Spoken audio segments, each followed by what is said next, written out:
हर दरवाजे पर रहस्यमयी चिन्ह अंकित थे। पहली परीक्षा साहस की, दूसरी त्याग की, तीसरी प्रेम की। यदि तुम इन तीनों परीक्षाओं को पार कर गई तो ही नागेश को श्राप से मुक्ति मिलेगी। विशाल नाग की आवाज गूंज उठी। राजकुमारी ने गहरी सांस ली और पहले दरवाजे के भीतर कदम रखा। अंदर घना अंधेरा था, लेकिन जैसे ही उसने आगे बढ़ना शुरू किया, चारों ओर मशालें जल उठी। सामने एक विशाल खाई थी और उस पार एक स्वर्णिम नागमणि चमक रही थी।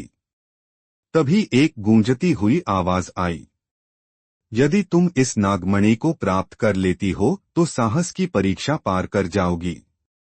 लेकिन ध्यान रहे, यदि तुम गिर गई तो वापस लौटना असंभव होगा। राजकुमारी ने खाई को देखा।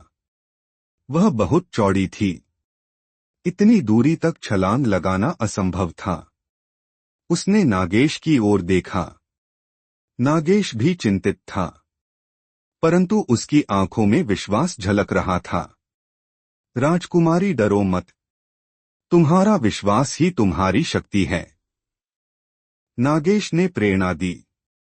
राजकुमारी ने आंखें बंद की, मन ही मन नाग देवता का स्मरण किया और पूरी शक्ति से छलांग लगा दी। जैसे ही वह बीच में पहुंची, अचानक हवा में अदृश्य शक्तियां उसे नीचे खींचने लगी। हिम्मत मत हारो राजकुमारी, नागेश की आवाज गूंजी।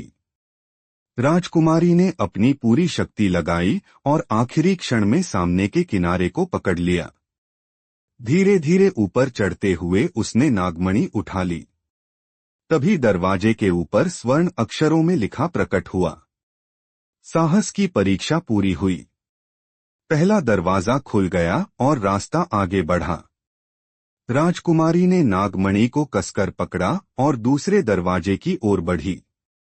आगे की कहानी के लिए लाइक, कमेंट और सब्सक्राइब करें।